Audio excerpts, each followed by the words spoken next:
ঠাকুর, মা, স্বামীজির শ্রীচরণে ভক্তিপূর্ণ প্রণাম জানিয়ে আজকের নিবেদন শ্রী শ্রী মায়ের কথা। স্বামী অরূপানন্দ। সকালবেলা মায়ের সহিত কথা হইতেছে উদ্বোধনে ঠাকুর ঘরে। আমি বললাম, মা, যদি ঈশ্বর বলে কেউ থাকেন তবে জগতে এত দুঃখ কষ্ট কেন? তিনি কি দেখছেন না? তার কি এসব দূর করবার শক্তি নেই? মা বললেন, সৃষ্টি সুখ দুঃখময়, দুঃখ না থাকলে সুখ কি বোঝা যায়? আর সকলের সুখ হওয়া সম্ভব কি করে? সীতা বলেছিলেন রামকে, তুমি সকলের দুঃখ কষ্ট দূর করে দাও না কেন? রাজ্যে যত প্রজা লোকজন আছে সকলকে সুখে রাখো, তুমি তো ইচ্ছা করলেই পারো। রাম বললেন, সকলের সুখ একসঙ্গে কি হয়? না, তুমি ইচ্ছা করলেই হয়। যার যা অভাব হয় রাজভাণ্ডার হতে দিয়ে দাও। আচ্ছা, তোমার কথা মতোই হবে।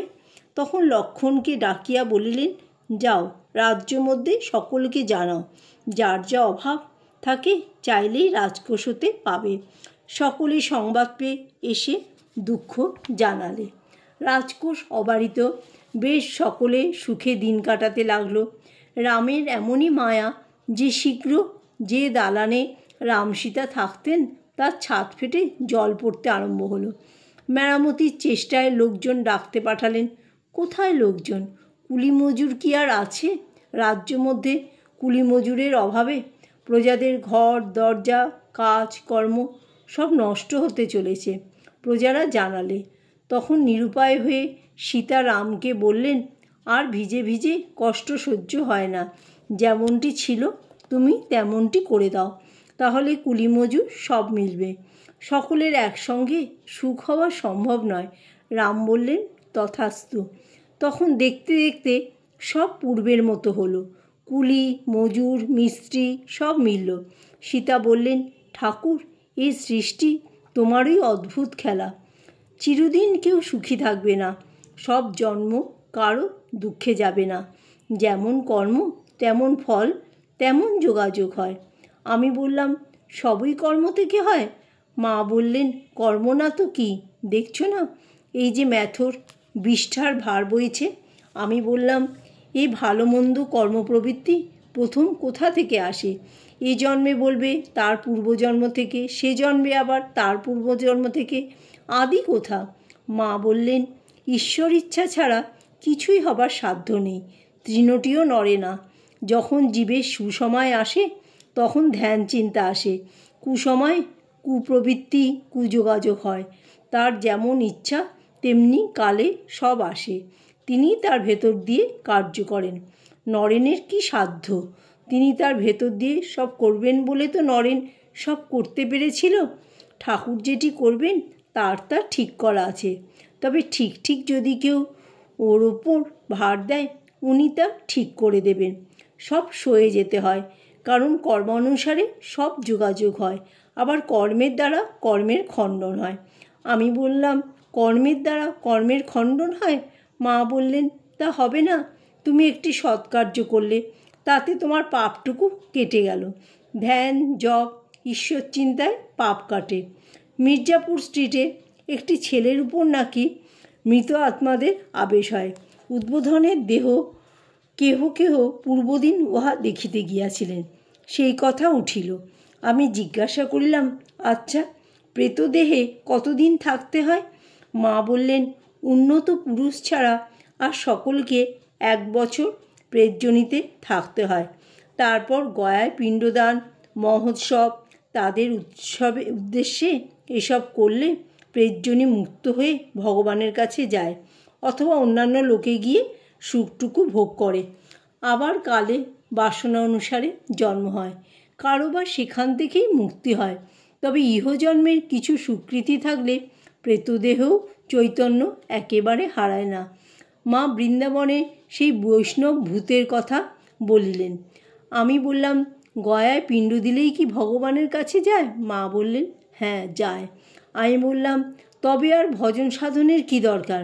মা বললেন, তার কাছ থেকে যে আবার বাসনা কর্মানুসারে পৃথিবীতে এসে জন্মায়, এখান থেকে কেউ বা মুক্তি লাভ করে, কেউ বা নির্জনই সব ভোগ করে, চক্রের মতো সৃষ্টি চলছে। যে জন্মে মন বাসনাশূন্য হয় সেইটি শেষ জন্ম। আমি বললাম, এই যে ভগবানের কাছে যায় বললে, কেউ কি এসে নিয়ে যায় না আপনিই যায়? মা বললেন, না, আপনিই যায়। সূক্ষ্ম শরীর হওয়ার শরীর কি না? আমি বললাম, যাদের গয়ায় পিণ্ডাদি না হয় তাদের কি গতি হয়? মা বললেন, যতদিন না বংশে কোনো ভাগ্যবান জন্মে গয়ায় পিণ্ড দেয় কি ঊর্ধ্বদেহী ক্রিয়াদি করে ততকাল প্রেতদেহে থাকতে হয়। আমি বললাম, এই যে ভূত প্রেত এসব কি শিবের চেলাভূত না যারা মরে গেছে তারা? মা বললেন, না, যারা মৃত তারা। শিবের চেলাভূত সেসব আছে আলাদা। ভারী সাবধানে চলতে হয়।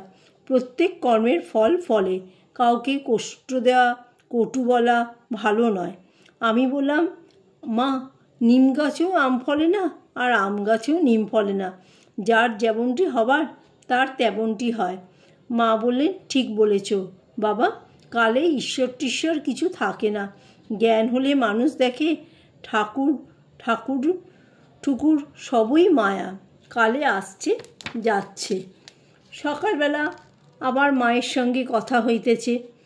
মা তখন বললেন, যখন ঠাকুর চলে গেলেন একা একা বসে ভাবতুম তখন কামারপুকুরে রয়েছি, ছেলে নেই, কিছু নেই, কি হবে? একদিন ঠাকুর দেখা দিয়ে বললেন, ভাবছো কেন? তুমি একটি ছেলে চাচ্ছ? আমি তোমাকে এইসব রত্ন ছেলে দিয়ে গেলাম, কালে কত লোকে তোমাকে মা মা বলে ডাকবে। বৃন্দাবন যখন যাই পথে রেলে যেতে যেতে দেখি কি ঠাকুর জানলা দিয়ে মুখ বাড়িয়ে বলছেন, কবচটি যে সঙ্গে সঙ্গে রয়েছে দেখো যেন না হারায়। তার ইষ্ট কবচটি আমার হাতে ছিল, আমি পূজা করতুম, তারপর উঠি মঠে দিলুম, এখন মঠে পূজা হয়। আমি বললাম, ও কবচটি এবার ঠাকুরের তিথি পূজার দিন হারিয়েছিল, ফুল বেলপাতার সঙ্গে গঙ্গায় ফেলে দেয়, কারো খেয়াল ছিল না। ভাটায় গঙ্গার জল কমে গেলে রামবাবুর ছেলে ঋষি ওখানে খেলতে খেলতে গিয়ে ওটি পেয়ে কুড়িয়ে নিয়ে আসে। মা বললেন, তার ইষ্ট কবচ সাবধানে রাখতে হয়। বেলুর মঠের কথা উঠিল।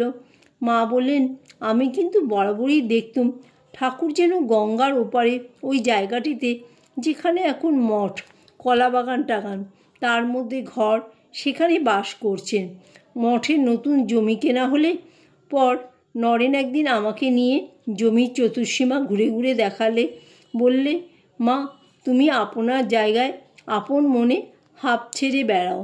বোধগয়ায় মঠ, তাদের অত সব জিনিসপত্র, কোনো অর্থের অভাব নেই, কষ্ট নেই, দেখে কাঁদতুম আর ঠাকুরকে বলতুম, ঠাকুর, আমার ছেলেরা থাকতে পায় না, খেতে পায় না, দুয়ারে দুয়ারে ঘুরে ঘুরে বেড়াচ্ছে, তাদের যদি অমন একটি থাকবার জায়গা হতো। তা ঠাকুরের ইচ্ছায় মঠটি হলো। একদিন নরেন এসে বললে, মা, এই 108টি বিল্বপত্র ঠাকুরকে আহুতি দিয়ে এলুম, যাতে মঠের জমি হয়। তা কর্ম কখনো বিফলে যাবে না, ও হবেই একদিন।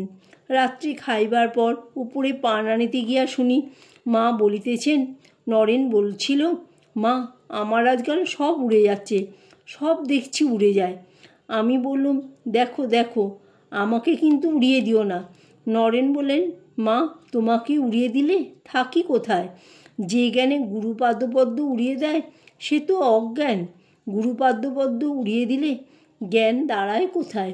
ইহা বলিয়াই আবার বলিতেছেন, জ্ঞান হলে ঈশ্বর টিশ্বর সব উড়ে যায়, মা আমার শেষে দেখে, মা আমার জগৎ জুড়ে সব এক হয়ে দাঁড়ায়। এই তো সোজা কথাটা। জয় মা শারদা।